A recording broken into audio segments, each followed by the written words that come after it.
Oh, hey, I'm glad you're here. This is the season 2 finale, so it's a great opportunity to thank you all for listening. Thank you for sharing the episodes. In case you didn't know, many podcast platforms have an option where you can post the episode to your preferred social media, like Facebook or whatever, which is greatly appreciated. That means that these people's stories will be spread. They'll reach the ears and listeners that they deserve. Up until now, we've had 15 wonderful people who have watched a film and sat down with us to share their experiences in their professions portrayed in film. It's been a wonderful project, and this guest and this episode is no exception. So I just wanted to take a moment to encourage you to please reach out. Reach out to the guests of VHS, let them know that they've been heard, and even something that you liked about the episode. I know we've all have busy lives, but I think we can change a person's day with just a simple few words, and I think we can all take the time to do that, because I can tell you who does take the time is the people that don't appreciate the podcast or other certain things. They will take the time, and I think that we can sort of balance things by putting some positivity out there. Because, I mean, if you make something, even with the best intentions, like wanting to create a platform for all people to share their stories, people will post catty, judgmental posts on Facebook, or they'll rate you 2 stars anonymously on iTunes, which I don't know who does that, rather than just focusing on something positive in their life, or even saying, this isn't for me. I mean, not everything should be for everybody. But anyway, if you make something and have these kind of pointless negative interactions, I'd like to say this. You can't let how some people are change who you are. It's just a simple sentence, but I think it's something that we could all learn from. That's something I say to myself all the time, because people can be entitled. They can be mean and cruel for seemingly no reason. So please reach out, let people know. And I'm not talking about just this podcast, but anything. A barista, an artist, a poet. In Portland, that's probably the same person, but a garbage man or garbage person. Well, maybe I shouldn't say garbage person. And anyway, you get the point. Just be a part of people making positive impacts on other people. We can all find, I think, healthy ways to interact. And speaking of interactions, this episode marks the debut of our Patreon. Should you wish to support the show in that way, you'll find the link at vh-us.com, along with trailers, links to guests, their websites, and much, much, much, much more. What is Patreon? It's a way to support and interact with any creator. There are fun incentives, ways to be a part of the show. I know for me, this is a passion project. I want to share these people's stories, talk about these movies, and it does cost a lot to do that. And on top of that, I like to hire an artist to create original artwork for the guests for each episode. So by supporting me, you're really just supporting our ability to continue championing these fantastic people and highlighting the efforts of the people who made these films. Want to know who my first supporter was? It was my mom. Thanks, Mom. Thanks for always supporting me. This also marks the first episode we have a sponsor, but we'll get to that later. So to recap, we are going on a break, and we'll return with many surprises, including a new theme. So stay tuned to vh-us.com for little surprises during the hiatus. Follow us on Instagram at vh.us, on Twitter at vhus_podcast, VHS Podcast on Facebook. If you want to be a guest, just reach out. Let me know your profession. And please continue to rate and review on your preferred podcast platforms and follow the guests. Please reach out, because we can all benefit from being a little more connected. Which brings me to this episode. The film is Girl 6, the guest is a phone sex operator, and this is VH-Us.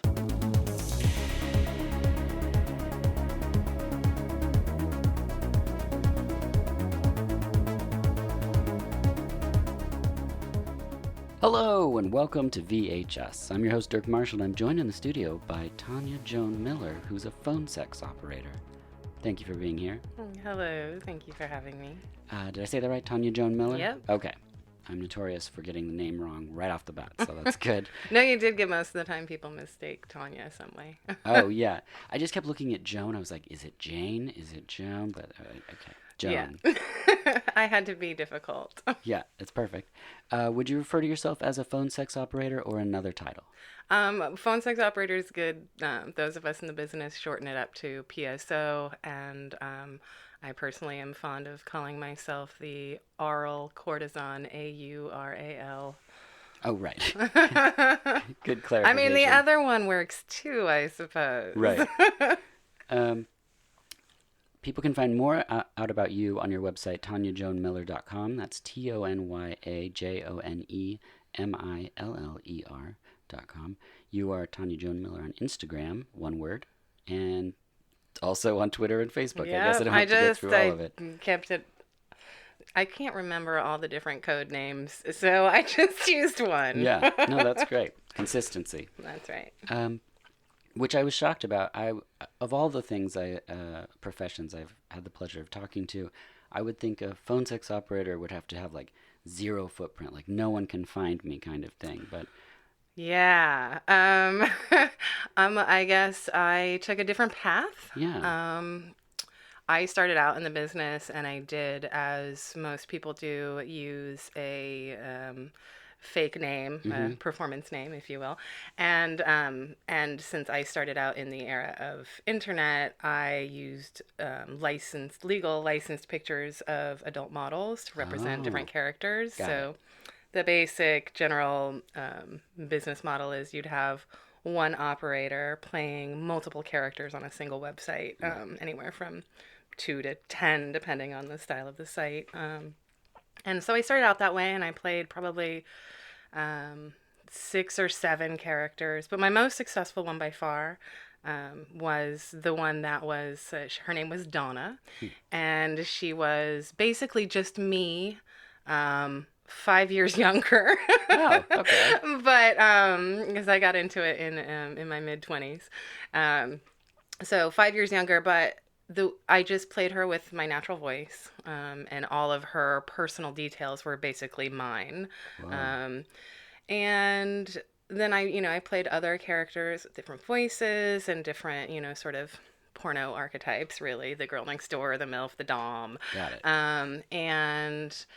And I kept doing that, but it was getting to the point. I mean, now you'd kind of laugh at that, because with reverse Google image search and all kinds of things like sure. that, I mean, it's pretty easy to, like characters that I played over the years were pictures that were of porn star Penny Flame, porn star Brittany Sky. I mean, yes, it's really me. I'm sitting home alone, just waiting for you to call on my break from the porn shoot. Right. I mean, it's kind of ridiculous. And so there was, at the beginning, a bit of a dance that people would do, that you would do with callers. Oh, is that really you in the pictures? Yes, it's really me in the pictures. And the whole point, the whole instruction often that I would get from various, people in charge would just lie, lie, lie, deny, deny, deny. And it kind of detracted, I guess, having to keep up that facade and that level of active deception, right, when I am an attractive, open-minded, sex-positive, personally, naughty, kinky person. It stopped making sense to me. And at the same time, I was working on my own theater and writing and performance stuff. And it seemed that I was missing out the opportunity to cross-promote my 2 different jobs. That as a performer and a theater actress, and somebody who liked to be in front of a live audience, and often in more risque stuff or challenging material, that losing out on being able to, I guess, sort of cross-pollinate my fandom, if I could even call it that, which, I'm talking about like a few dozen people maybe, but there were people who appreciated my abilities, so I did appreciate that in the movie she was an actor and a phone sex operator. Yeah, which was part of the reason why I chose this as an option of films. And I should say that we were introduced by a mutual friend, because I was looking for someone who was a playwright, and our friend Ingrid said, I know somebody. And then I reached out to you, and through a conversation you said, I also do another job, which might be interesting. Yeah. And I was so excited, because there's something about, like, I knew that there's people doing phone sex in the 80s. Sure. I didn't know it was still really prevalent. And there's something about having a window into a world that you didn't know existed, right, that's happening on the planet, that, like, I absolutely love. Like, we were at the farmer's market, 2 people came up, and they both had an emblem on their jacket that said Circus College. And I was right, like, I have to ask you, what's Circus College? And they were just so matter of fact because it's their normal world that they're just like, oh, well, it's just a college you go to learn how to do circus stuff. And I was like, I kind of got that. And then he just whipped his phone out and showed me he was riding a bicycle with 4 people standing on his shoulders. Oh my God. And I was just like, this is happening like right now. And he's like, yeah, there's like multiple of them. And I was just like, the rest of the day I was just so high on the idea that there's mystery abound. There's this whole world you don't even know about. I just love that. So I just wanted to say thanks to Ingrid and thank you for being here and being the person to give us a window into this profession. The film that we're talking about today is Girl 6. Girl 6.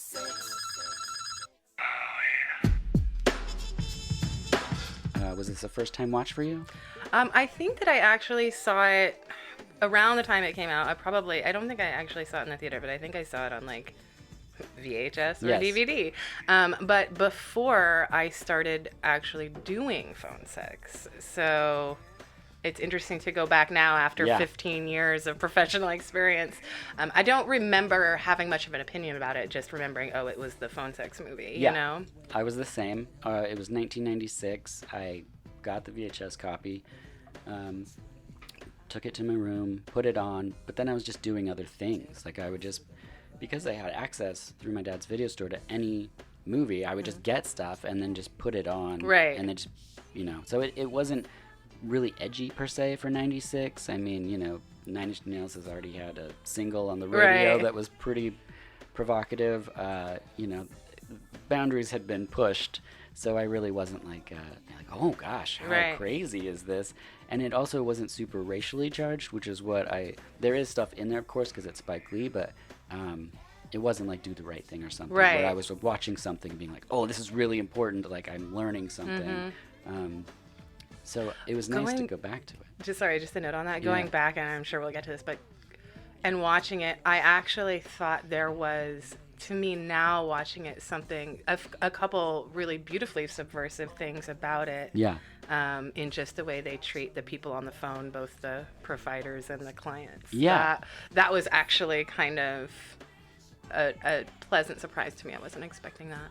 Yeah, I watching this now, what I usually do is like I pick a movie, then I watch it, and then I rewatch it with the guest in mind because I'm wanting to not ask, is this good or accurate or anything. I'm not interested in that because it's someone else's story they're telling versus yours. But I do see things and be like, oh, I am curious if they've seen this or what their version of this would look like. And since I know that you come from acting and play different characters, obviously you're not gonna that was something that really was fascinating to me and diving into sort of.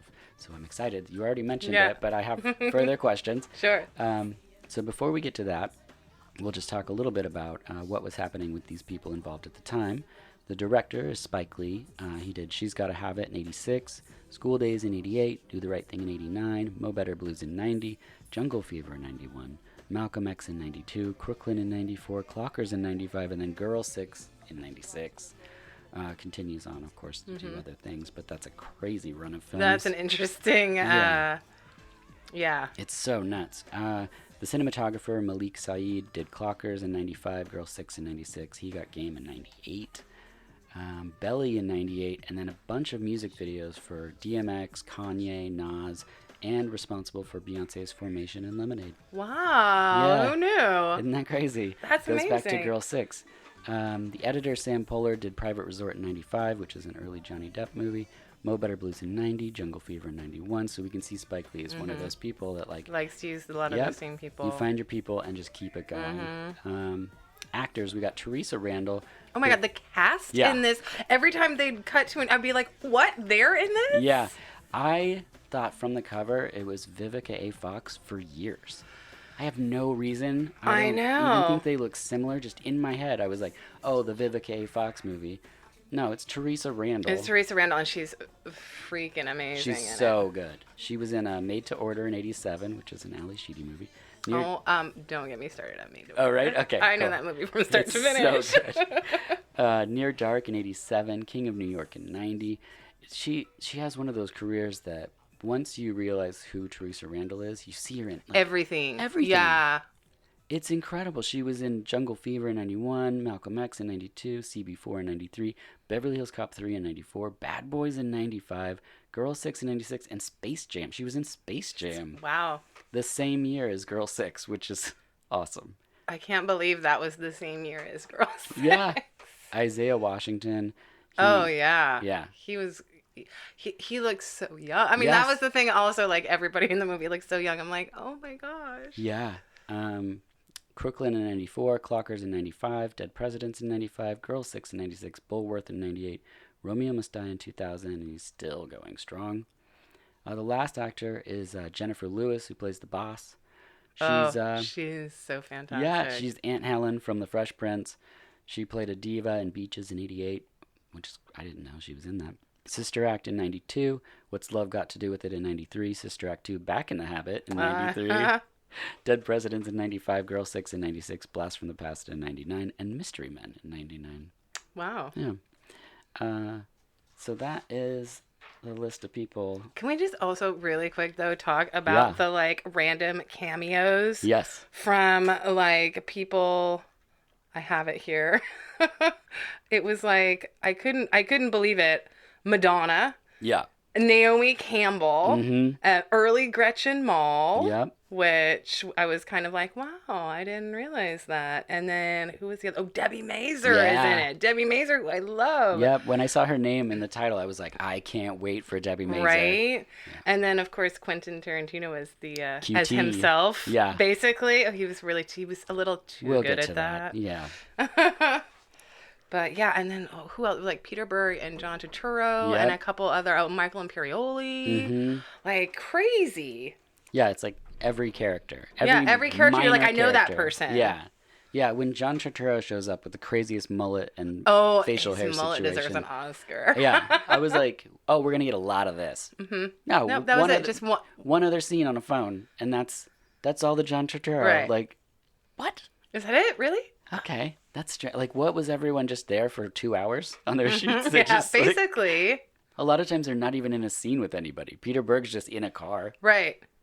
But I mean, that's probably a little bit easier to get when you're calling in, a favor, do a cameo in my movie. Right. For a film that, I mean, in 96, I don't know.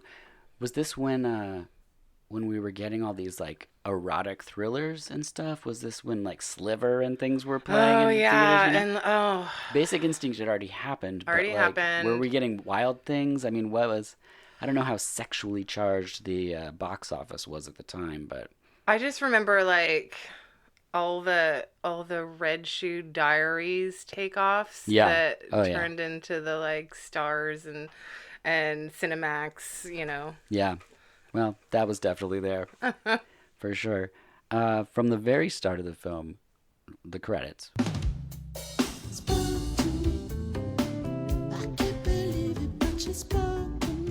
We get Prince because Prince did the soundtrack. Again, how crazy is that? It's so crazy. I can't believe I didn't remember that because... I didn't either. We were hunting for this DVD. Can't find it anywhere under like $30. So you can find the film. I usually do this up top. You can find the film on Stars, and I think you can stream it through YouTube. But to own the film, it's incredibly difficult. For some reason, it's never been on Blu-ray. So going store to store, actual stores, I went in and the guy was like, oh, Prince. And I was like, no, it's like the phone sex movie. And he's like, no, the soundtrack. And I was like, no, I want the movie. And he's like, oh, well. Why would you want the movie he's like, when you could have the soundtrack? Prince did the soundtrack. And I was like, oh, I didn't know that. Now I know it because there's so much Prince in this movie. Yeah. It's crazy. It kind of is. And the fact that it ends with Sometimes It Snows in April, which is from Under the Cherry Moon, which is like one of my guilty pleasure. I hate that movie. Yeah. Well, it's kind of, that blew me away. As soon as I saw that, I was just like, I don't know how I didn't remember that part of it. Yeah. I don't know. And it's crazy. There's so much Prince in this that there's singing and the people are acting on top of, normally you're going to choose instrumental parts or something for like dramatic, and there's just Prince playing through it's like they just forgot that they left the music on. It's wild. there's Yeah. like 10 minutes into the movie and you have 4 Prince songs. Mm-hmm. It's like, holy, okay. So then we get to see Teresa Randall doing an audition with Tarantino. Not that I care what people think, but enough is enough. Hold on, Some people hold on. call me a... Whoa. Hold on a minute. Yeah, well, can I finish my monologue, please? We have to understand something. We're looking for the latest and the hottest. Being Tarantino, a little too much, as you said. He doesn't ask her to read her sides or her monologue. He asks her to stand up and do a turn, Okay, now I want you to turn around. Wrong way. Whoops. which is gross, and then to expose her breasts. Okay, now if you would just unbutton your blouse so we can see your breast. What? Could you unbutton your blouse so we can see your breast? Which Is instantly I it was like, recorded? this is not great. He then says things while she's exposing her breasts, which is enough to put anyone off of breasts. I feel Right. like I was so creeped out by him, and yet I get what's happening in the scene and the way that Spike's really quickly setting up. Like the fact that she's struggling, it can be a really gross business.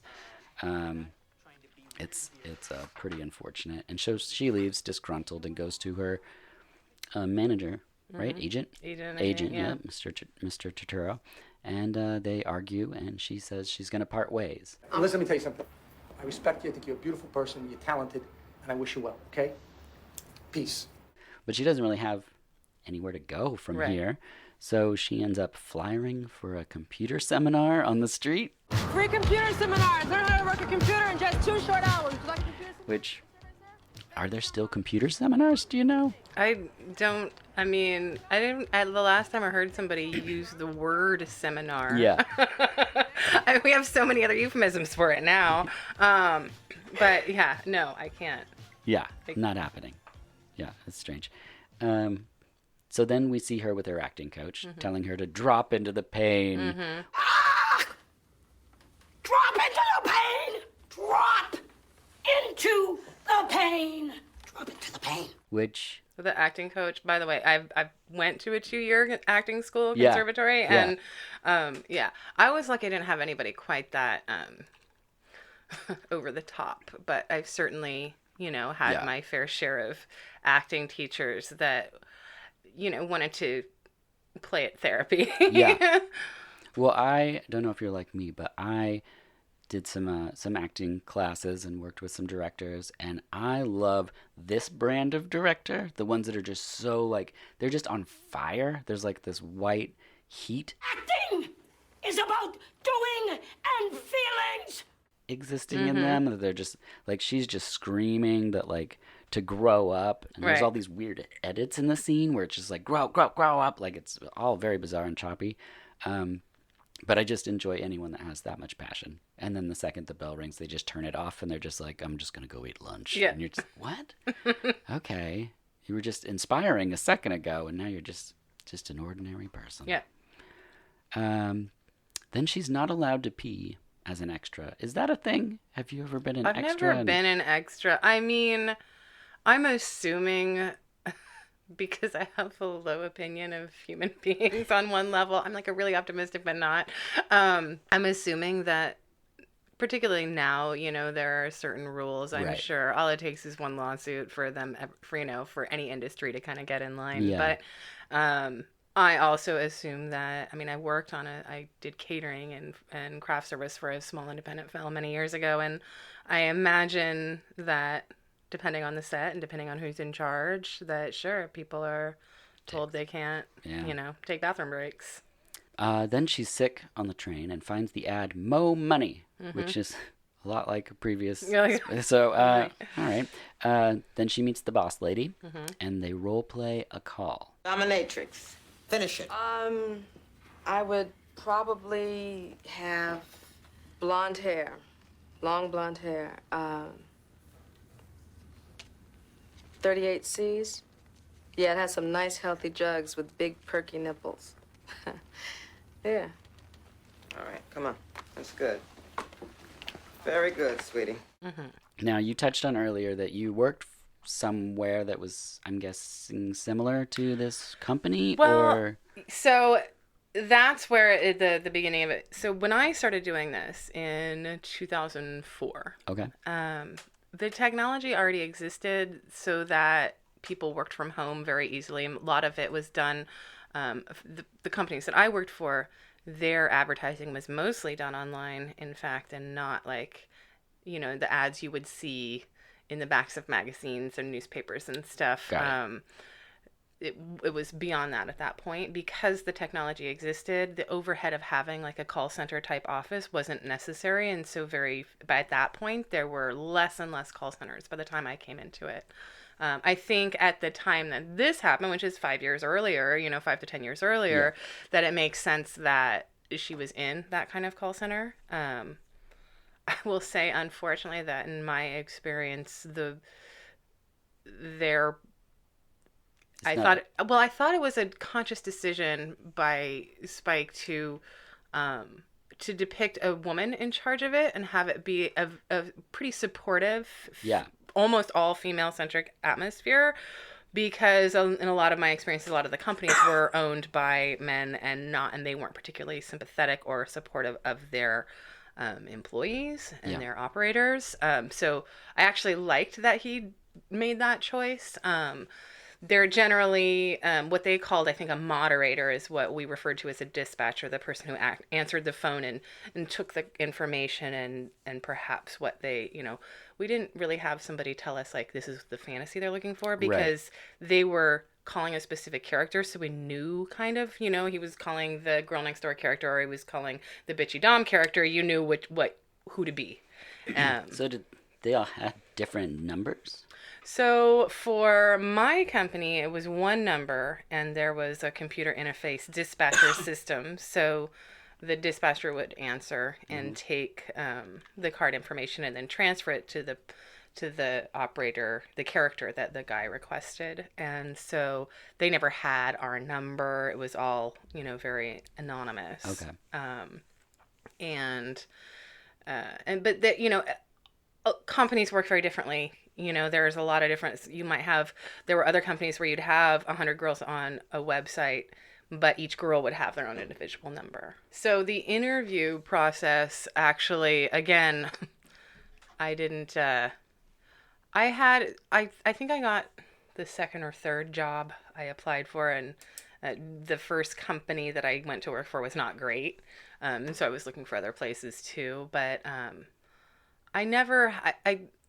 remember one creepy guy calling and wanting to audition me and me not having had any warning and being put on the spot and so messing it up, And then the first company I went to work for, it was two women that called me to interview me. And I was actually at school at the Actors Conservatory here in Portland. And it was during a break that my phone rings.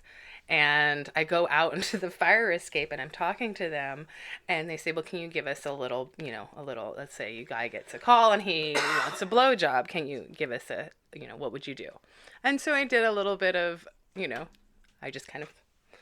didn't really know what to do, but I just kind of closed my eyes and imagined I was giving a blowjob and described it.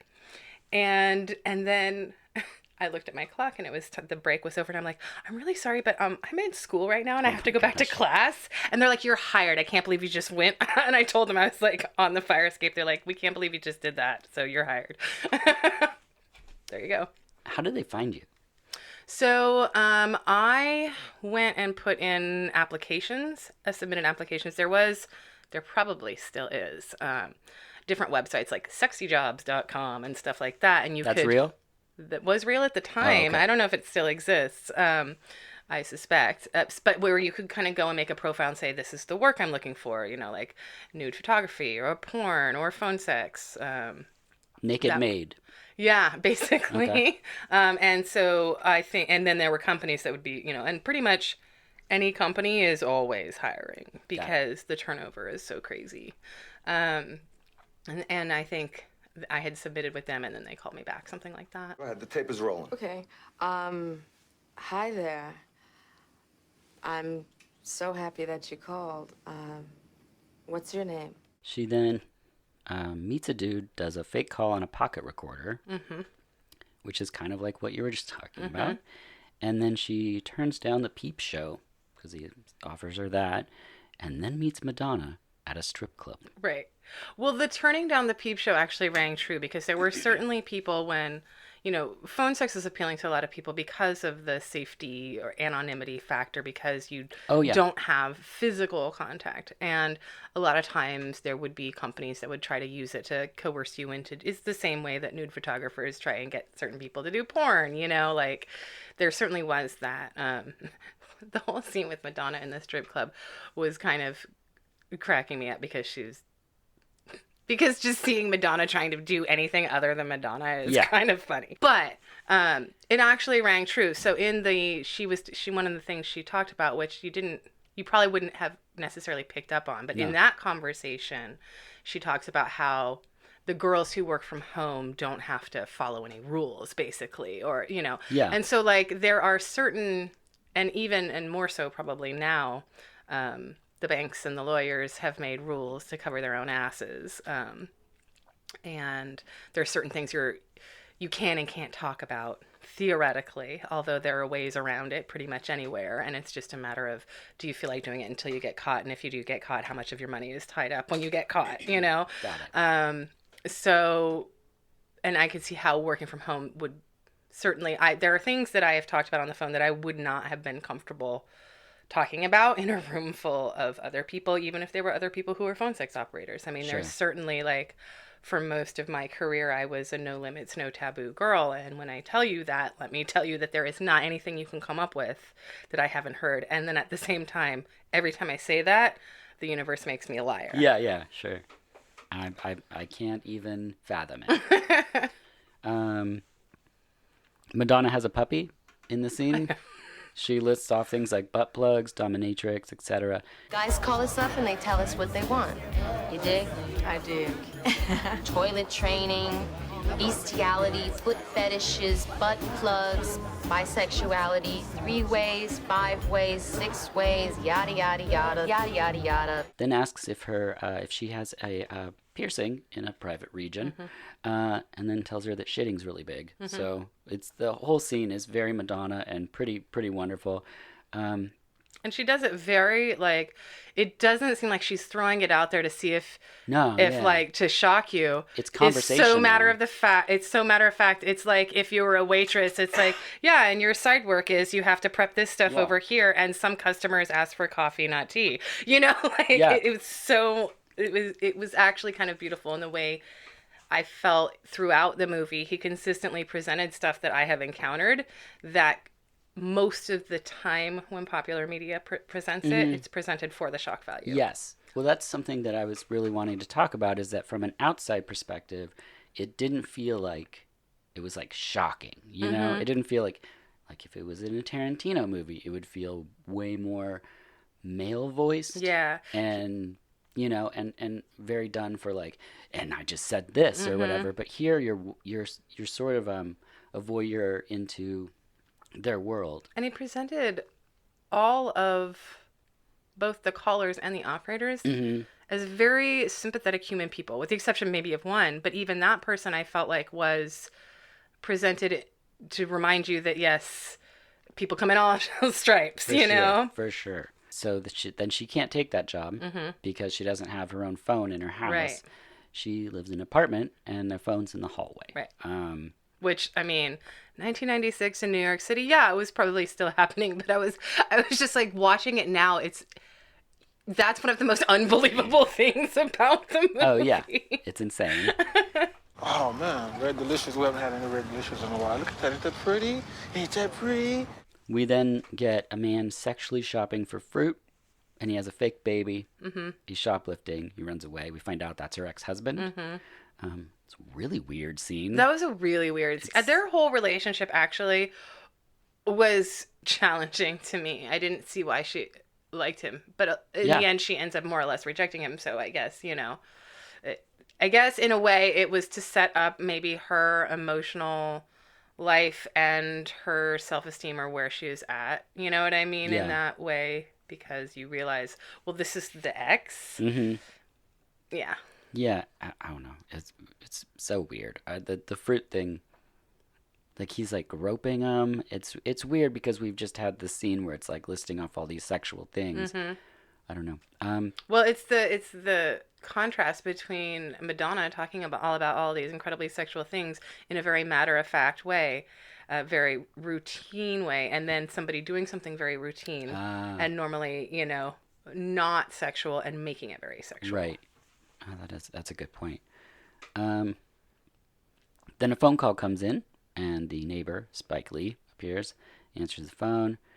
We get to see a flashback of Teresa Randall on a stage, and I'm guessing this is like her relationship with the ex-husband or something. So some of the vignettes in the movie where she's playing other famous actors in like versions of some of their most famous work. She does Dorothy Dandridge. She does Pam Grier's like Jackie Brown type of thing.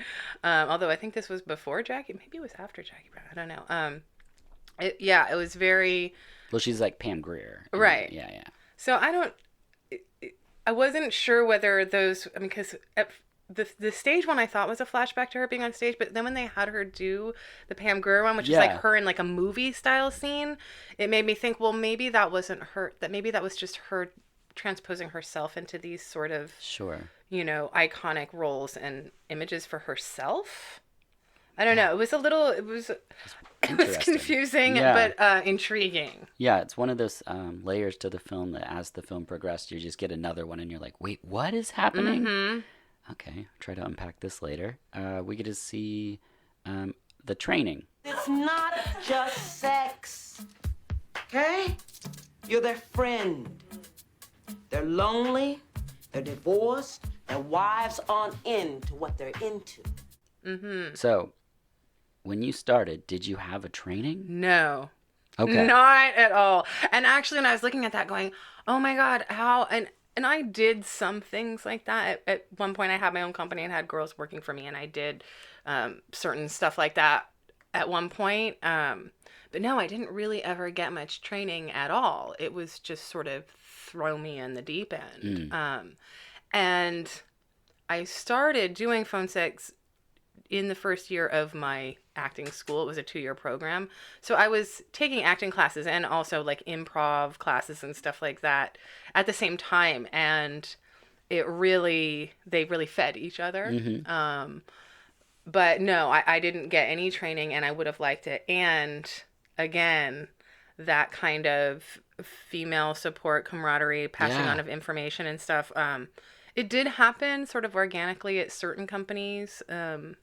But when a bunch of women are competing for men's attention for money, a lot of competitive nature comes out. Yeah, I didn't even... Unfortunately, and, I can't say that I was immune to it either. It was hard. Yeah. I didn't even think about that until you said it. I was kind of taken in by the camaraderie in the film between the women. I thought that was portrayed really lovely. Like, it didn't seem there was no, like, push back at each other or anything. So the idea, like one of the things they were like, okay, so who's your little girl and who's your dom? Yeah. And they would go around the circle and the different operators would just describe it, whether they had been thinking about it or they were coming up with it off the cuff. And that's smart to do. I did that at the companies that I worked for. I kind of got to choose which characters I played. In that thing, what they sort of implied is that you were expected to do whatever the caller wanted, right? So if you wanted a girl next door character, you needed to have one ready to go. If you wanted this character, you needed to have one ready to go. You kind of had to be able to be everything to everyone.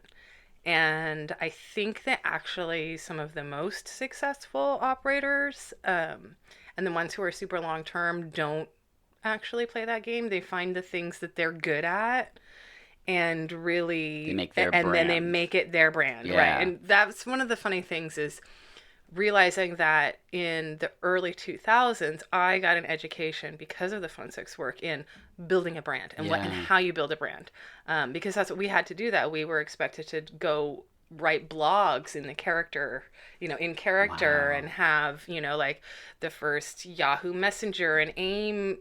IDs I had were for phone sex, and and this was way before Cam, Yeah.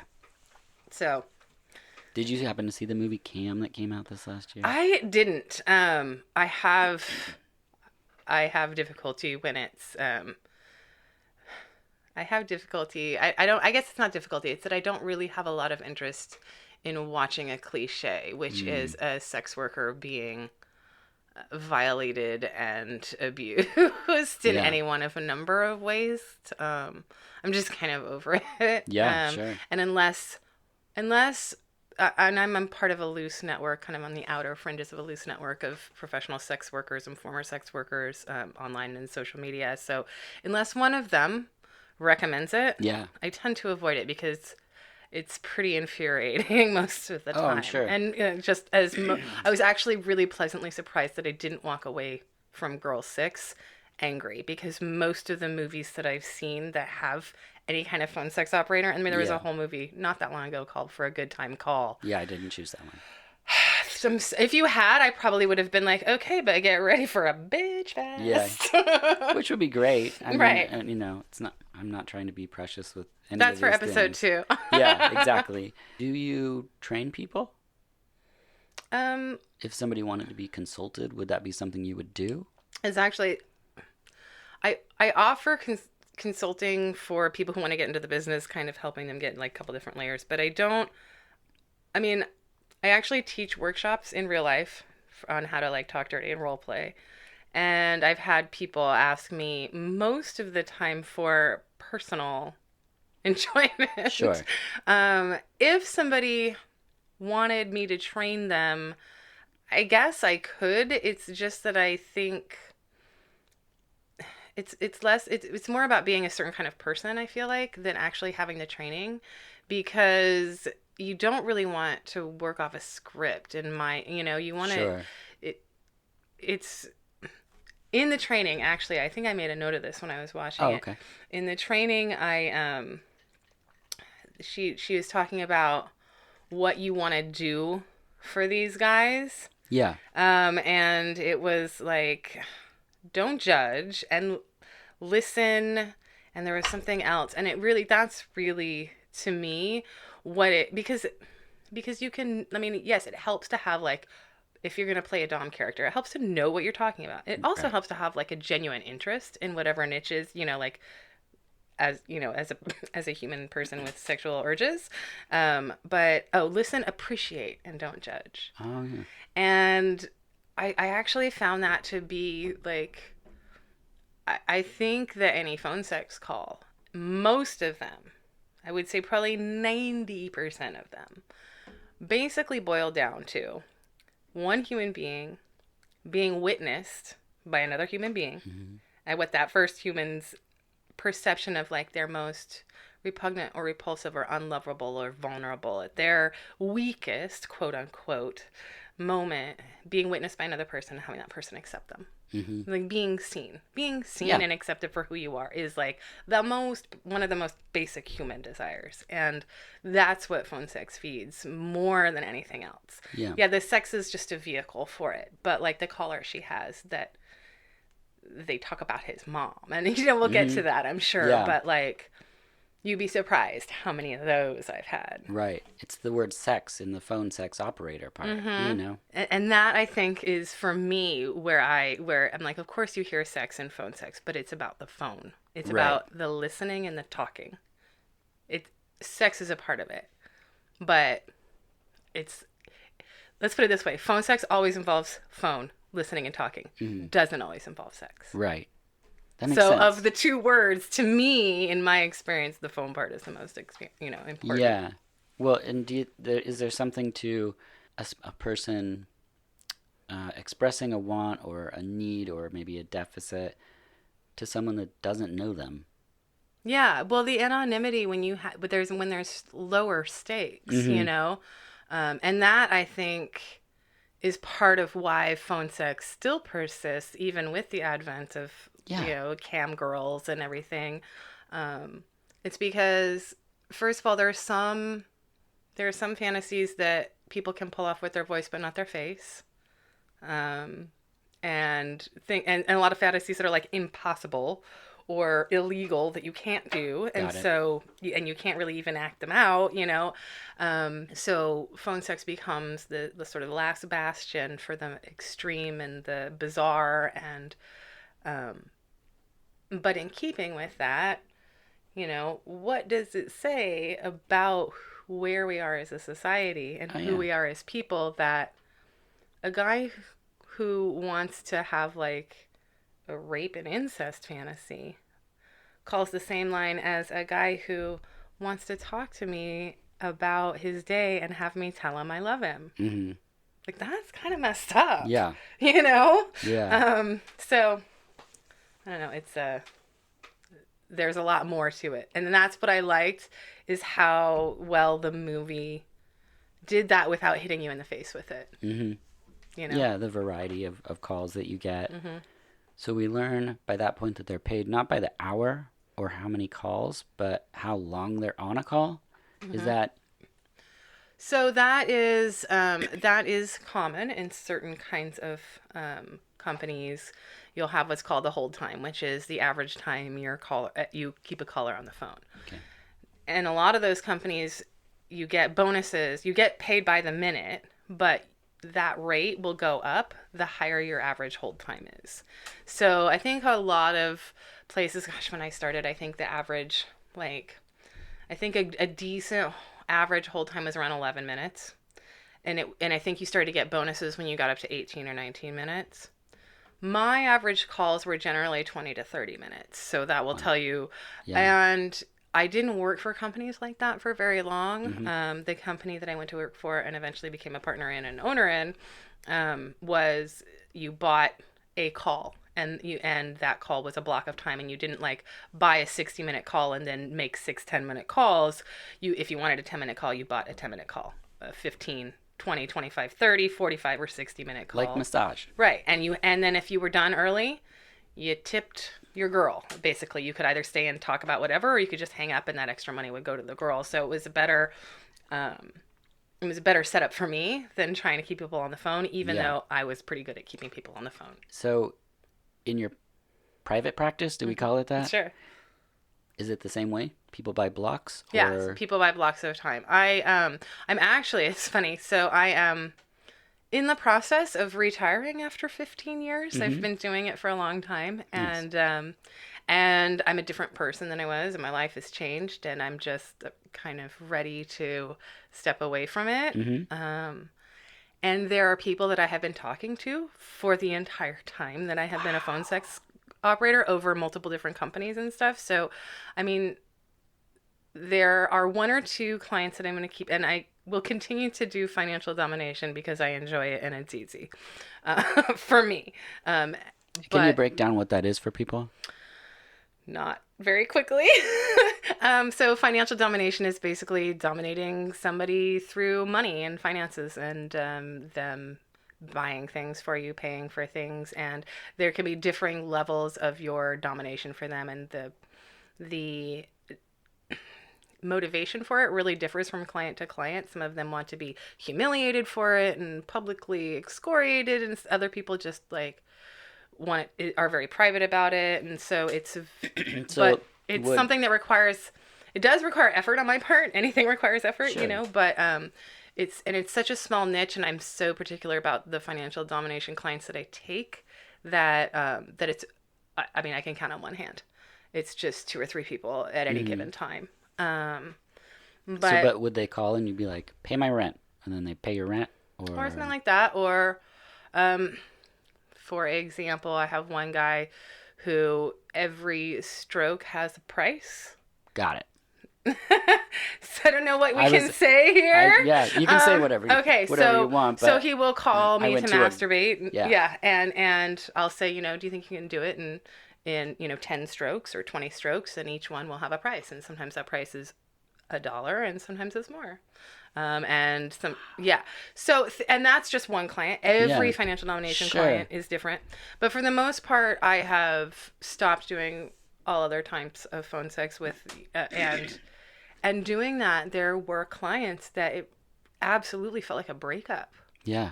Like, I can think of at least 2 different clients where I was like sobbing on the phone with them, like saying, I have to, I'm stopping, and I have to have good boundaries about this, or it's the kind of thing that I'll never actually get out of. Yeah. You know what I mean?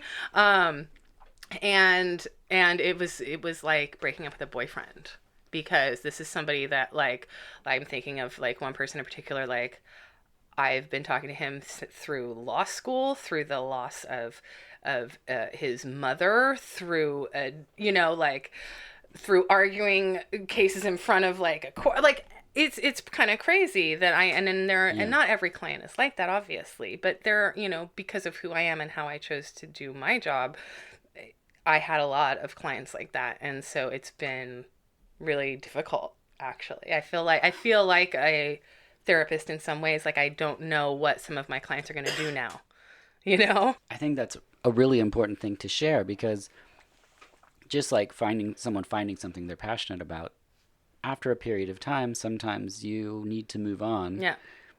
So that's a chapter I hadn't thought about. It's not addressed in the movie, so thank you for... Well, she kind of talks. I mean, she kind of ends up leaving, right? We don't want... Yeah, we'll get there. It's implied, but... you do character consultations. Mm-hmm. Can you tell me about what that's like? So it's basically like people wanting to get into the business and saying, you know, well, how do I do? And oftentimes, you know, regardless of what kind of company you go to work for, they're going to want you to, like, write up a character bio. And I think a big mistake, and I kind of touched on this earlier, that people do is like, oh, if you need the girl next door, I'll be that. But also, if you need the tough dom, I can do that too. And the reality is, most people aren't that good at everything. Right. So, and I think that, I mean, especially if you want lots of repeat calls from the same guy and a long, you know, longer calls, you know, right? They always say that a lie that's the closest to the truth is going to be easier to maintain, right? Yeah. So even though you may not actually be X, Y, or Z, or be doing X, Y, Z, if it's something that, like, it's a lot easier if it's something that makes you want to puke when you think about it. It's going to be a lot harder to sound sexy while you're talking about it. Whereas if it's something that you're kind of curious about, you know, like, oh, I've always been curious about, like, getting tied up or something like that, then you're going to naturally sound more natural. It's acting, right? Acting is not about being a good liar. Acting is about finding the truth in any given situation. Yeah. So I think that is when people come to me with, like, you know, my thing is, okay, create a character that you want to play. It's like, you know, like, create the character you want to play. If you're just not a super dominant person and it's very taxing for you to kind of, like, take that kind of, then don't pick a character that's like a hardcore dom. Yeah. If you know, get really pissed off when people, you know, specifically when men are dismissive to you, when you have to deal with all the sexism and stuff, then maybe don't pick, you know, a nubile young teenage girl who's going to get a lot of guys who treat her like an idiot. Yeah. You know, like, it's about kind of who you are and what is going to work best with your own personal interests and personality. Because playing a character that's closer to yourself is always going to be easier than playing a character you don't really understand or have any frame of reference for. Right. And that is not like an absolute, and obviously the more experience you get, the better you are at doing some of that stuff, but particularly in the beginning. And that's almost a double-edged sword, because also then that means you have sort of less of that detachment. Mm-hmm. It is closer to yourself. So let's say somebody rejects your character, it's a little harder to not feel rejected as a human. Sure. But if that line between reality and fantasy is so tenuous for you, this isn't the job for you anyways, you know? Yeah, that makes sense. Have you ever had to play a vampire? Yes. A werewolf? Mm-hmm. Hentai situation. Absolutely. Tentacle sex. Yeah. Lots of tentacle sex. Well, that's it. Again, like, so here's where you actually hit on something. Like, this is the kind of thing, like, let's say you have that fantasy. Well, a cam girl might be able to pull off some of it with makeup or costumes, but really not. No. I mean, this is about when the work is done in the imagination and not so much in the physical realm, you know? Right. That's a great point. So I think that, like, I get more of that kind of sort of really, really outrageous, like, impossible type of, you know, fairy tale fantasy. Yeah. What about characters in an airplane that's going down? I mean, I'm sure I've done that. Yeah. I did play Josie, and Josie was a flight attendant from Texas. Oh. And Josie had a caller who liked her to do the introduction safety speech for her. So you will notice that the aircraft is equipped with exits at the fore and aft of the airplane. I actually had to kind of go through and write it down because he would ask me to. He thought she was really a flight attendant. That was her character. And so I had to write it down so that I would always say the same thing at the same time. That was one of the few times I actually had a script to go off that I memorized. Wow. But yeah. That's amazing. And he would tell me to do it perkier, every time. Do it perkier. Wow. So funny. Was he seated in one of those aisles where The exit rows?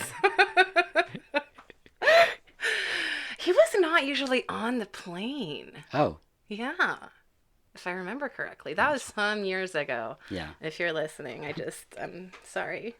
I'm sorry that I just ruined your fantasy girl forever. Then Naomi Campbell is girl 75 in the scene, and she is dirty in the scene. She's super dirty. She's really good at it. Yeah. 2 spanks for putting your fingers near my clitoris. And 3 spanks for putting your fingers deep into my love hole. Oh yes, 1 more spank. The ultra spank for letting your dick drip. Talks about dripping stuff, all kinds of things. Yeah, she did the Dom thing. That was great. Yeah. Then we get girl 6's first call, and shows the dude. Got a crazy mullet. That's the second mullet. I don't know what's happening in 96. I don't remember all the mullets, but... I feel like there were some still in 96. Yeah. There must have been, but it just seems so late to me. I don't know. I think that's the year my brother got rid of his mullet. Well, he had kind of a Richard Marx thing going on for a while. But see, Richard Marx, Billy Ray Cyrus. I guess Patrick Swayze's still going on with the mullet. Yeah, that's true. Long story short, her first call, she bounces him. Everyone's proud of her. Congratulations. And she gets a corsage, which is... That seemed cute, but also that's no company would spend any money on any present for any girl who did her first call because of the turnover. I'll tell you, I can't even count the number of operators I hired who never started, but of the ones who started, who did 1 call and then disappeared. Whoa. Yeah. Well, I mean, it's probably a lot for people to process when they haven't done it before. And people think it's going to be one thing, and they think they can handle it, and a lot of times they can't. Yeah, I totally understand. I don't think I could do it for a number of reasons, which we'll get to right now, because 2 weeks later, Richard Belzner appears in the film and calls her from a beach house. Yeah. And he says, I'm gonna mount you Snoopy Doggy Dog style, housewife. I know. Wow. Which is hilarious. Has anyone ever said anything that almost made you break character because it's just the verbiage is so crazy? Yeah. I mean, so many. So many. And I will say that, like, there are certain clients that we would be doing role plays, and if we broke character and laughed, it was totally okay. Right. Because we had a different kind of rapport, and it was almost the kind of thing that makes you closer. It's like, because you can have this moment of true intimacy where you let down the walls. But yeah, I mean, I've talked about stuff, and I've talked about stuff that you would never believe. It's sort of the Rule 34 stuff, right? Mm-hmm. That no matter what you can think of, somebody's made porn of it. Right. And it's true. It's so true. And you would be amazed at the things that people have fetishized or have over the years become their sexual touchstones. I mean, it's truly mind-boggling. Yeah, which is some of what they talk about in the movie. Yeah. There's a wonderful scene way later where a lady's just talking about what she bought at the grocery store. Oh, yes. Yeah. Uh-huh. I had, so I'm a bit of a foodie too, and I love to eat, and I love to cook, and I have certainly had, I've had people want me to talk them through recipes. I've had people just want to talk about, like, fancy meals that I've had. So whenever I go out to, like, a cool tasting menu or anything, I save the menus. Oh, that's smart. I mean, I have, guys that want to hear that kind of thing. I've had guys who wanted me to put food in my shoes and put my shoes on. I'm sorry, what? Put food in my shoes and then put my shoes on. Okay. So like I would go with they would, and actually with this one caller. Wait, are they really asking you to do that, or are you acting through the phone call? Well, that's up to you, not trying kind to- of. I mean, no. That's up to you, kind of. So there was a guy who wanted to. So also, I'm a pretty, as Dan Savage would say, GGG type of person. I'm willing to give most things a shot. Okay. And this isn't my show, but also with certain things, especially like, we kind of laugh at it now, but in 2004, 2005, it wasn't necessarily so easy to just go online and find a video or an audio clip of every single thing, Sure. or to have like Urban Dictionary, or, it still wasn't as much resource. It was a great resource, but it was harder to find things. They weren't quite at your Right. fingertips. So like, I mean, I had a guy who wanted me, this is so much TMI, but if you ever see my show, you'll know this anyway. So I had a guy who wanted to give me an enema, and I didn't know how to fake it. Oh.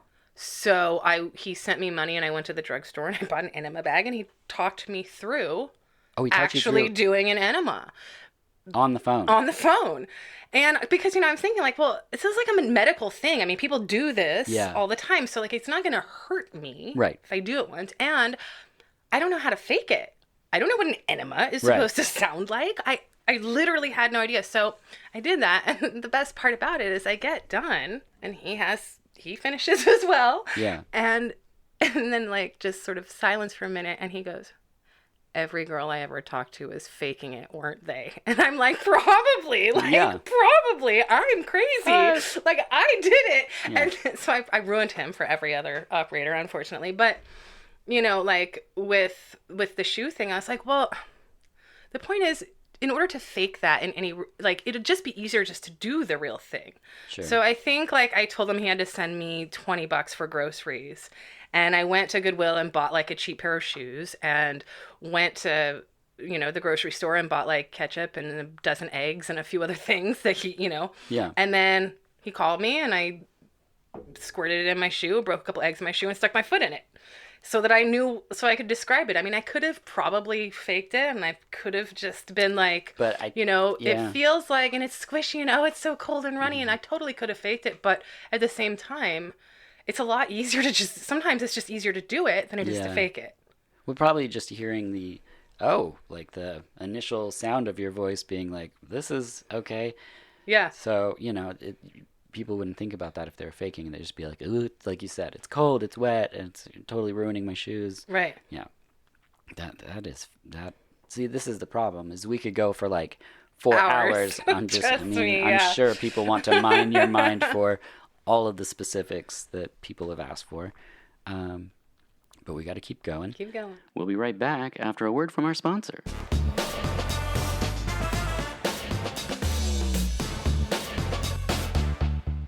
This episode is brought to you by Marshall's Hot Sauce.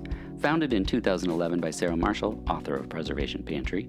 Having been a social worker for over a decade, Sarah wanted to continue to create community, only this time through food. Starting by sourcing from local farms and asking farmers to plant specific types of peppers and breeds of tomatoes, each sauce is made from fresh seasonal produce. There are 4 main sauces: smoked habanero barbecue, red chili lime, serrano ginger lemongrass, and habanero carrot curry. And around 12 rotating seasonal flavors, including ghost chili apple and cranberry red jalapeno, those being the current fall flavors. All made from produce at its peak of freshness and all done by hand. Head on over to marshallshotsauce.com, that's Marshall's, H-A-U-T-E, marshallshotsauce.com, and use code VHS Podcast, one word, that's VHUS Podcast, at checkout for 20% off your order. That is VHS Podcast at checkout for 20% off. Take advantage of this and get those holiday gifts early. All right, and now back to the show. So then Spike says phone bone. Phone bone. Phone bone becomes a kind of a motif in the film, which is really lovely. How much longer are you gonna do this phone bone stuff? He then challenges her about acting, saying that the callers are perverts. Mm-hmm. How's that acting? They're not perverts to me, okay? Well, they're normal people, right? I wanted to ask you what your view on the callers were. I think you touched on it earlier a little bit. Yeah, it honestly, I'm sure a lot of people would like to think they're perverts. I'm sure most people would like to not think of people who use sex workers in any capacity Yeah. as their brothers and their fathers and their husbands and boyfriends and sons. But that's the reality of Sure. it. Some of them are perverts, yes, by certain measures, certainly. You'd be surprised how many people are fairly normal and pedestrian and what they consider to be their perversion, you know. But, I think this speaks to the movie, and what I mentioned before is they don't present the callers as the butt of a joke. And I really appreciated that. They don't present the operators that way, and they don't present the callers that way. They treated them with human decency and respect and kindness, and that's a fairly large departure from the way most people are depicted. And I think what's perverted, what's perverted to you is not what's perverted to somebody else.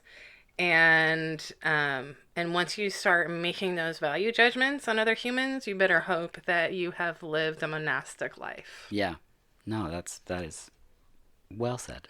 Thank you. It started out as an after-school game between two little girls in this high-rise apartment building behind me here at 1470 Amsterdam Avenue. What started out as a game has played itself out into a family's worst nightmare. Then we get into this motif throughout the film, I guess just a recurring scenes, about a little girl that falls down an elevator shaft. Yeah, I did not know where that come from. I kept waiting for, like, there to be more story, like she and the ex-husband split because their child died or something like that. And I wasn't sure if it was supposed to be, some kind of metaphor for falling down.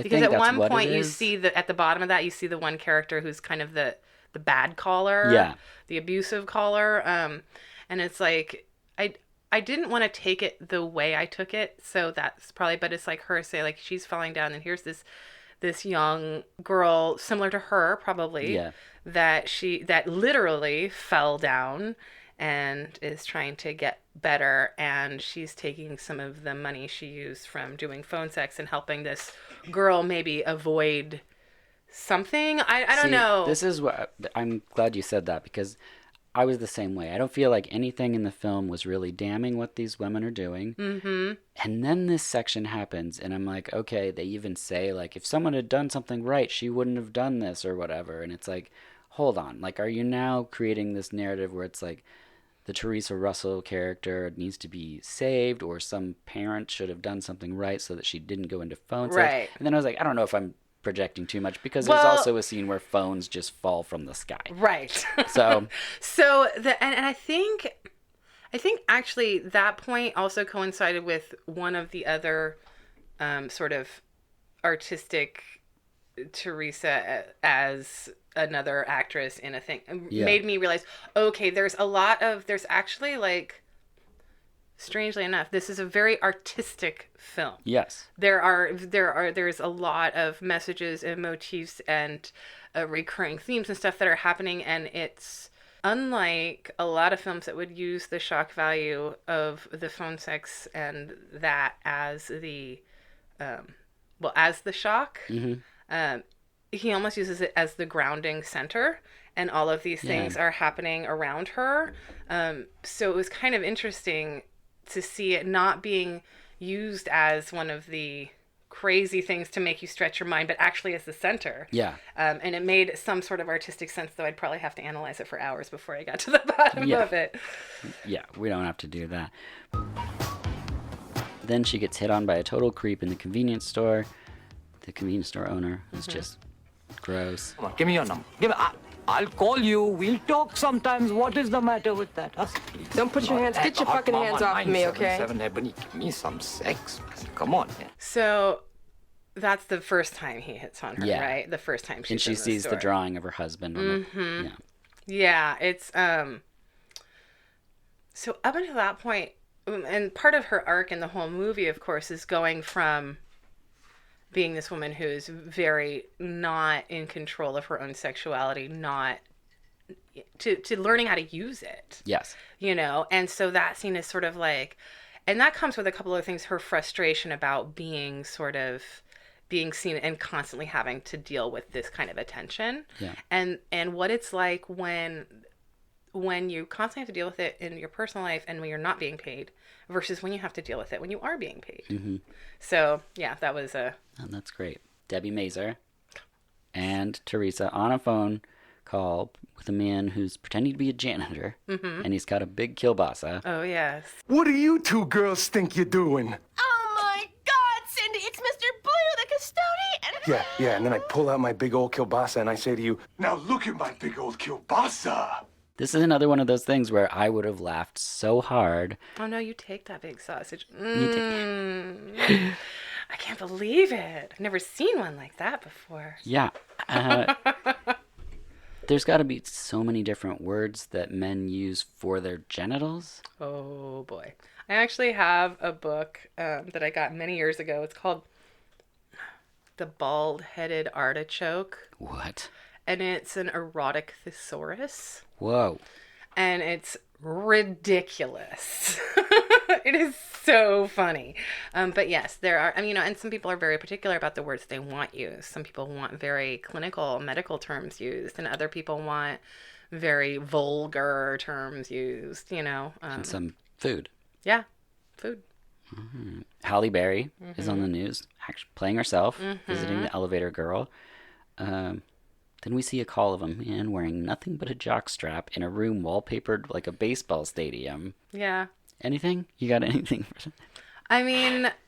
So one of the things that's interesting is that, I take everything that my callers tell me with a grain of salt, because just like I might want them to believe I'm a 20-year-old, 5 foot, 720-pound, triple D blonde girl. They want me to believe that they're a captain of industry, right. Or they want me to believe that they're X, Y, or Z, that they aren't, or, Yeah. But I know that I have received a call from a gentleman from the Pentagon, from the actual Pentagon. I've had professional athletes. I've had Wall Street people, business people. A lot of times the operator wouldn't necessarily know, but because at one point I became the owner of the company and was dealing with the financial stuff, I knew who some of the people were. But yeah, I wouldn't be surprised if I had taken a call with a guy who looked exactly like that at some point. That's amazing. We get an amazing phone call. It's an above shot down of the lady calling or doing the call. And she's talking about her flower box, and she's making squishy sounds. Listen to my flower bed.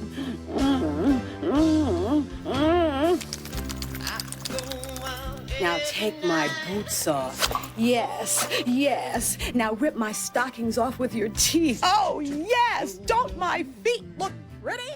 It's an incredible performance, and I wish I knew which actor it was. I tried to look it up, and I couldn't find it on IMDb, but a lot of sound work. Oh, yeah. Yeah.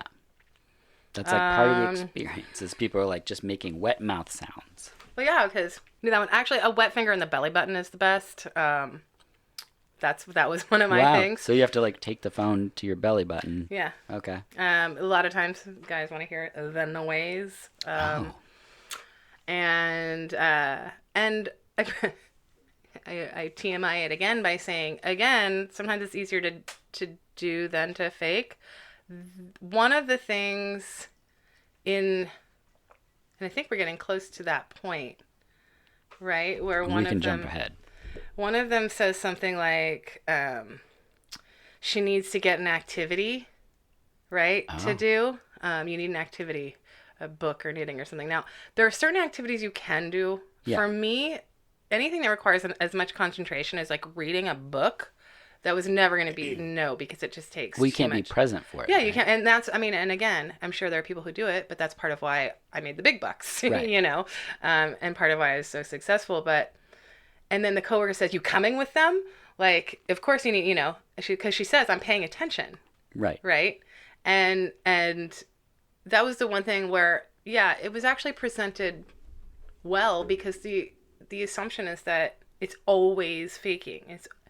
And it's not. I mean, quite frankly, I've had plenty of orgasms with my callers. It's easier to have one than to fake one. Now, there's certain things that don't turn me on, so that doesn't matter. Right. But if it is anything at all that I like, then I'm just going to try and masturbate and get off because that's easiest. Did you ever have discoveries? Like you were like, I didn't think I would be that absolutely. into this. I would say that I, in fact, discovered the fact that I am into BDSM and kink through a caller. The calls. Wow. Through the calls and a specific caller who sent me a link to a website called FetLife, which is kind of like Facebook for kinky people. Oh, is that FET? FET, like fetish. We've been talking for years, and he said, you need to get on this site because this is totally who you are. Wow. And I did. Yeah. So absolutely. I discovered, I thought it was funny because I thought I liked certain things. And then I talked about them on the phone and was like, nope. Yeah. And then there's other things that I didn't expect to like or thought I would like, and those were confirmed. And then there was other surprise things. I was like, who knew? Yeah. So, yeah. Oh, that's so interesting. Peter Berg calls her, wants to meet her. Oh, there's the Jackie Brown sequence, too. Jackie Brown sequence, right.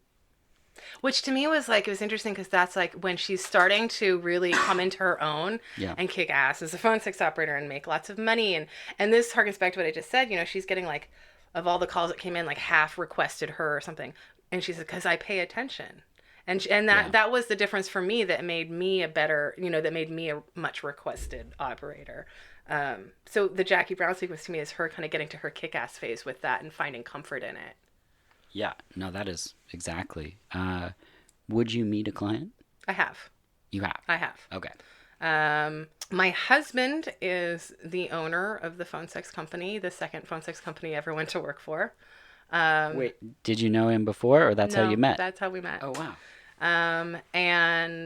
I have met probably a dozen of my callers.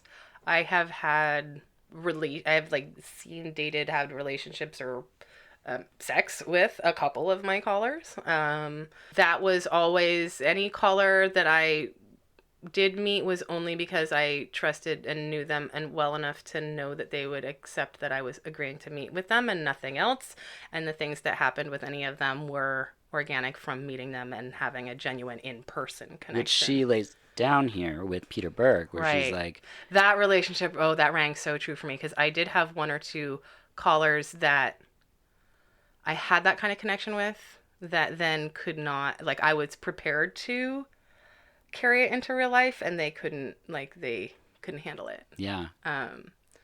Yeah. So that really rang true. I've had my heart broken by callers. Wow. For sure. So you just touched on it, but she gets stood up to the weirdest Prince song I've ever heard. It sounds like Prince is doing a song with Randy Newman. It's so weird. Then we get the unsavory caller, the dark side, if you will, which luckily this film doesn't dwell on. Bullshit. Who are you? I'm whoever you want me to be, baby. No, you're not. You're not anybody. You ain't even nobody. You ain't even shit, baby doll. Because, I mean, that's pretty... I appreciated that they didn't dwell on it. It's a lot of low-hanging fruit to be like... Yeah. It's easy to condemn something and be like, look at the dark side that's drawing you into it. And it's important to have some out there. I do think that you should have a little good and bad to show people, so if someone's interested, that there are some risks, or there can be. But don't end the movie with all of that. You know? So the thing that was interesting about that one is it touched on, for me, for most of my career, basically, I had no limits. I would talk to you about anything, and some of the most twisted things that for the average person would turn your stomach and be really difficult to hear. I only have one actual limit, and that limit is within the context of fantasy and our phone sex call. You can call me a nasty little whore. You can do, you can say I'm a worthless, but I have to believe and understand, and we have to have some kind of way of communicating to each other that you don't actually think I'm a worthless human being because of what I do for a living. Right.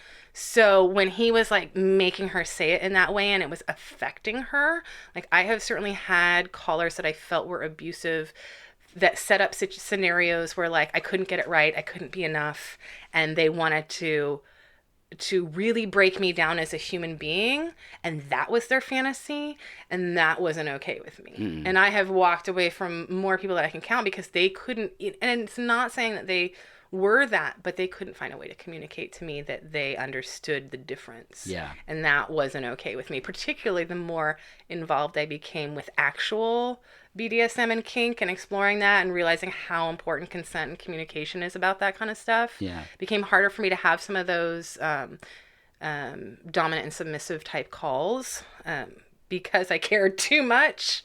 And I wanted to be like, well, if I'm going to do this to you, like, we have to have an aftercare call or something, you know? Right. But that isn't super common. This brings me to the part that I'm so interested in. You just mentioned an aftercare call.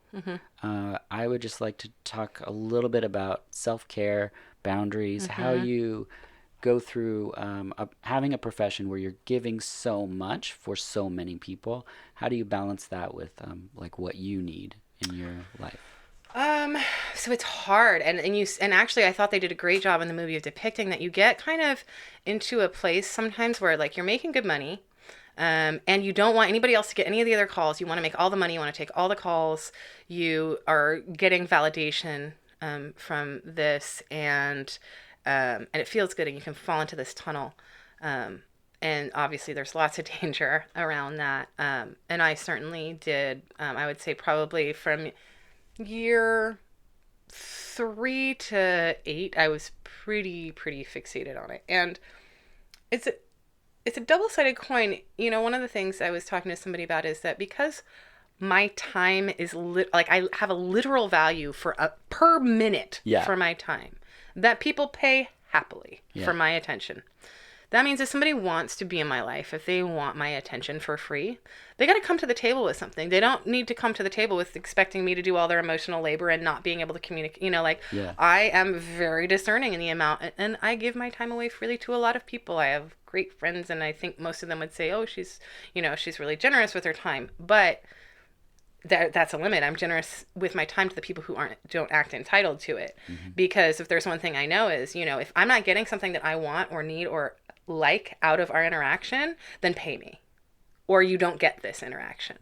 But you can take that too far, where it's like I never want to do anything because I'm not getting paid. Sure. And there is a happy balance, and it took me years to find it. And I think that's one of the when her boss sends her home essentially and says, you're burnt out. Go away. Like you're no good to anybody like this. I have gotten to that point in my career. I've been over 15 years. I got to that point in my career probably 3 or 4 times.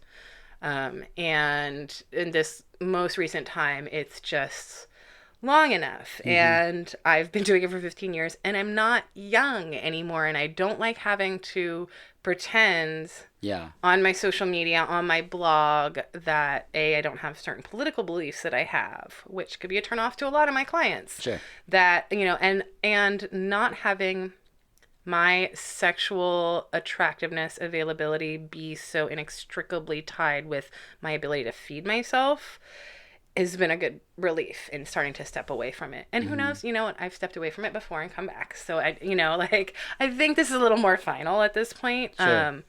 But because I can't really pull off being an 18-year-old anymore. I mean, I can probably do it with the voice, but not with like even just social awareness, pop culture stuff, you know? It's different. Then there's more Elevator Girl coverage. She meets the ex-husband for lunch. She does a little role play for him in the diner. What's yours? Joe Shabbatnik. Ooh, Joe. You have a really sexy voice. Which really confuses him, and he tries to force her hand down his pants. We already talked about sort of boundaries and things, but I read a really great article, actually, oh my gosh, I really need to find it, because it was a woman who was a former, she may even be a current sex worker, but she was talking about how people approached her when they found out what she did. And this quote like totally sums it up. I kept my room in San Francisco, but forgot how to talk to civilians. It had already been difficult years before when people at parties and bars tried to act cool around me by suddenly talking about sex or pornography in a way that pretended to be casual. They relied on me to respond in a way that approved of them, that made them feel edgy or in. They wanted the veneer of association without any of the consequences. That's an article by Laura Lillet on n+1mag.com. That is just really a brilliant peek behind the curtains. Yeah. But That's what I feel like a lot of it is. You know, people find out like, oh, it's so cool. Yeah. And then the first thing they always say is, what's the weirdest thing you've always, you know. And I always tell them the I love you call because that sucker punches them. They're not expecting that. Yeah. Yeah, they're expecting the shoes or right. something. Or the, you know, they want the like the dog people. But they or also... the really outrageous people, you know. But they also couldn't handle it if you did. You know? It's like people that think be careful what you ask for. Yeah, like the people that are like, I know what S&M is, and you're like, well, I mean, I'm pretty sure you don't know the full extreme of it. I could say something about a funnel that would make you really uncomfortable. Yeah, exactly. You know? And it's like, you know, they want a little peek and then to be like, whoa, that was something. Yeah. You know, I'll tell that at the next party. Exactly. Yeah, get a story. She smokes weed with I was like, did she get like dosed with PCP? That was some good shit. Yeah, she smokes weed with 75. She's got to go home, as we talked about. She reaches out to Madonna, so she's going to change up. She's going to... Madonna instructs her in depth on how to become a fantasy homegirl. And this is when she's talking about the no rules, the no limits and stuff, right? Which is a great Madonna sequence. I was like, is she acting in this? Right, or is she just talking about her professional, She's like, my sex book, and then this is what happens. Fantasy girls are restricted by what they can say. A fantasy girl that works out of the home, a home girl, can experience complete and total freedom. You can invite your caller to fully experience his deepest, darkest, strangest, wildest desires. The ex shows up. We're just kind of burn through some of these. She plays out a crazy Jeffersons scene. I know, that was odd. When that happened, we were just like, what is going on in these, like, I mean, I should really read, like, some film articles about this because it's really pretty far out there. And then Spike reads a letter that she's received about a man who wants breast milk sprayed in his cornflakes. Oh, yeah. To me, that's tame. I know. How much, the sidebar, how much breast content is phone sex? Because it seems like guys are obsessed with giant, huge breasts. Now their breasts are squirting things. Is that just a huge focal point? I mean, yeah, probably. Some guys, yes. Some guys, no. I mean, I would say... For a visual medium, it would make sense to me. But right. It's like, I don't understand. I would say the reason the breast milk thing doesn't surprise me at all is again, where phone sex has, like, say, the next level of extreme or bizarre over the average thing. Yeah. It's because, you know, you can describe Whatever. just about anything. Yeah. And so the, like, any of the lactation or, you know, a lot of those are tied into mommy fantasies of some kind. Not all of them, but a lot of them. So it speaks to very profound human connection in a lot of ways. I mean, I think a lot. I mean, just look at what's allowed as far as in society on social media between men's breasts and women's breasts. Yeah. You know, but I mean, you can ask. It really depends. It really depends. Yeah. Yeah. It's just another example of why, like, I couldn't do your job because I would just get carried away with it. I would just be like, oh, yeah, I have huge breasts and I'm just covered in them. There's like... I have 800 breasts. 30 breasts. You know the grapes from Fruit of the Loom? I'm that, but breasts. Yeah. So what was funny is actually one of the things in the movie that cracked me up was when she was describing her measurements. Because I remember being so concerned, like... that I was going to describe the measurements wrong. And then I stopped and I was like, what guy knows really what 36, 24, 36 looks like? Like, you know, like I'm going to be describing my character and he's going to be like, oh no, you're not really that girl. Those measurements are wrong. Yeah. You know, it's kind of hysterical. But he just gets concerned and he's like, well, in 10 to 15 years, you're going to have a reduction because of the strain it's going to put on your back. Strain on your back. Then we get, more Spike scenes. There's an abusive call where she gets called derogatory things. We covered that already. Gets a little dark. More elevator shaft scenes. And then she kisses her ex and phones rain from the sky. So the abusive caller I thought was interesting because they took him from not just being an abusive caller but implied that he had somehow found out where she lives. Yeah. And it's possible.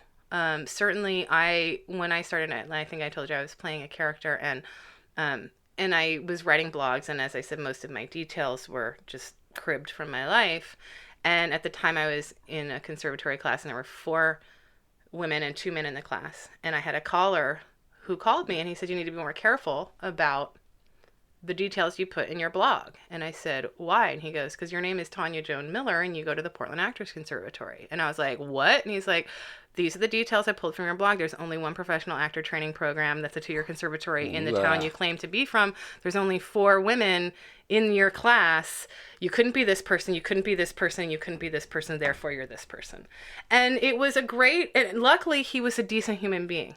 And he didn't say it, he said it to scare me. Sure. But he said it to scare me into being more careful. And so I was more careful for a while. But then when I chose to use my real name, I just kind of decided to step past that. But the abusive caller, like having that information, I don't really know how he would have gotten that information, though I suppose, the whole point and part of why I came out is if bad people want to do bad things to you, they'll find a way. And that's the question that people ask me about using my real name when I decided to do that and, come out, so to speak. My callers in general have a lot more to lose than I do. And by coming out, I took away one of the biggest tools of intimidation that they would have, the threat of exposure. Right. And so, I have, granted, part of this is because I owned the company, but I have their name, their email address, their phone number, their billing address, and pretty extensive notes on what their sexual fantasies are. So, it's like, okay. I'm okay. After the phones rain down, Mm-hmm. she gets in a cab, and we get a black and white scene of her meeting another creepy director. Mm-hmm. Then the Dorothy Bainbridge star, and she leaves, and Girl 6 is on the marquee. Mm-hmm. And Well, she has the other audition, which is like a full circle audition, right? It's another audition, theoretically in California, right? Yep. For another guy who basically wants her to take off her clothes and encourages the person she's reading with to like start undressing her, which I mean, I would freaking hope that you would be seriously out of work in today's world if you did that to an auditioner. But she kind of stops that and then delivers her sides and then walks out dropping her script on the floor. So I thought it was really neat to see her arc from the beginning, like essentially in the exact same position and how she handled it this time.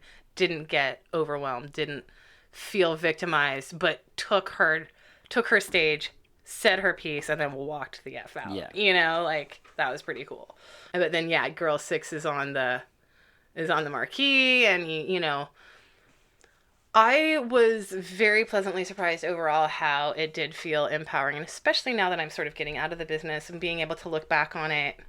The article that I read the clip from is really good because there's stuff in there that she talks about how there's this distinction between people who are doing this kind of work out of choice, quote unquote, or people who are forced into it or coerced into it. And phone sex is on the very sort of side fringe of overall sex work. And there are lots, it's much safer in many ways.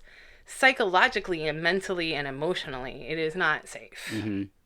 And that is something that I've had to constantly, when you talked about self-care, constantly stay current with and work out for myself and process. But the empowerment, her journey through the course of the movie, I thought was way more feminist, I guess, than I was expecting. And I don't remember liking this movie that much, and I think obviously I have a personal connection to it now.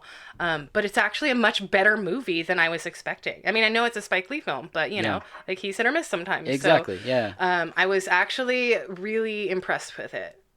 Yeah. Oh, that's great. Yeah. It then ends with a Prince song called Girl 6.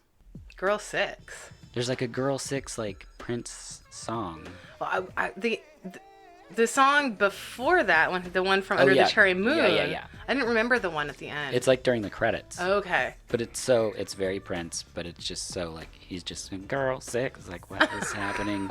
Who's gonna? He's like, listen oh wait, to you this? wanted a song that actually has the title of the movie, and hold on, let me just no problem. burp that out in 5 seconds. Which it sounds like you did. So this brings us to the final questions. Are there any, and I think we've covered this, but misconceptions about PSOs? Well, I mean, yes, obviously. I think people assume a couple things. One, that we're not hot enough to be strippers or porn stars, which is kind of funny. And that is true and untrue. Sure. People are very different. I think it does appeal to certain people.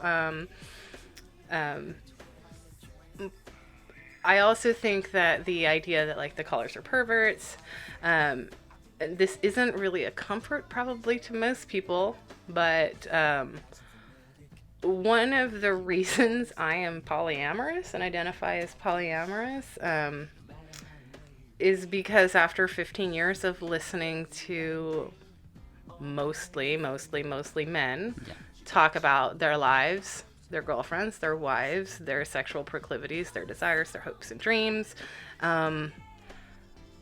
I don't want to make my partners lie to me. Yeah. And it's the kind of thing where, you see congressmen or people in the media being found out for any range of a number of sexual scandals, including crimes, and stuff. And it never surprises me. I think one thing that phone sex taught me is the depth to which people sink when they feel unloved and unwanted. Mm-hmm. And unseen. Yeah. And what people are capable of doing to each other in a negative way. But then the value in being the person who bears witness and walks on some of those dark paths with people, the overall thing that I think of is my caller's gratitude that I'm willing to do that for them, What is a good day like for a PSO? Also, what are the hours? Are you working back-to-back calls? Well, it really depends, again, on the company. Some companies want you to, have busy hours and want you to work certain shifts and require a certain amount of shifts. Mm-hmm. Other places you kind of work when you can, and that's, that appeals to some people with families and stuff. So when I started out, I worked as much as I possibly could. Because the more you're available, it's like casting a wider net. The more chances you're going to catch random people, and hopefully if you're any good, those random people become regulars. So when I started out, I worked all the time. I worked overnight. More recently, I would not leave myself logged in overnight because I'm getting old and I need my beauty sleep. Yeah. and because I'm no longer, it's not as easy for me to like wake up in the middle of the night and be great, and like be able to, and I don't want to provide subpar service. So, busy days. So some holidays can be really busy. Easter, probably. You'd be surprised. Things like that actually can be very, because the kids are out of the house at the Easter egg hunt and they know it's going to be 2 hours, or it really varies, and it matters like what time zone you're in, and what kind of calls you want to get too. Again, I tend to appeal to people who have more developed fetishes and fantasies, so my calls tend to be longer. Most of my calls are 30 minutes to an hour. And I would say that's probably fairly uncommon, or at least half of calls are less than that, Mm-hmm. Considerably 4 less minutes. than that. Yeah, anywhere from like 8 to 20 minutes maybe. But so yeah, all hours of the day and night. Never underestimate the what is it? I was thinking the resourcefulness of somebody who wants to get off and has a credit card. Those are my words of wisdom for the day. And what is a bad day like?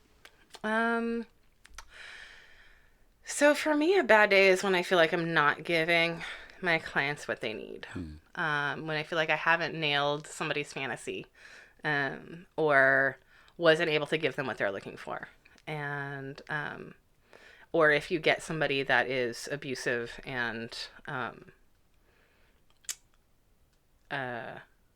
mean, I get very few of those, but like I did have a guy who he was just sort of weird, and I think most people when they get nervous, they sometimes have nervous laughter, and so like he asked me a couple of questions, and one of them was I was just like I don't even know how to answer it, and he got very angry. He's like, "Don't you laugh at me," and then he left like a feedback, something like uppity big mouthed bitch or something like that, and I was like, oh, you're a total misogynist and I just wasn't fawning enough for you. Okay, like you do run into people like that. I mean, we do live in the society we live in, and men, unfortunately, some of them feel very entitled to your attention and your sexual energy, so you're going to run into those people on the phone as much as you do in real life.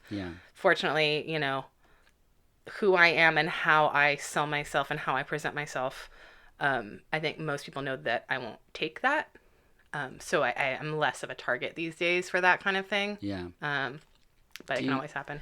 Did you ever have callers who were, how do I say this, who weren't out and were possibly role-playing what it's like for them to, I mean, so in that sense, you're kind of therapeutically helping maybe get the conversation going that they will one day be able to say, this is me. Yes, I fully believe that some of the cross-dressers and some of this language over the 15 years that I've been doing it has changed a lot. Sure.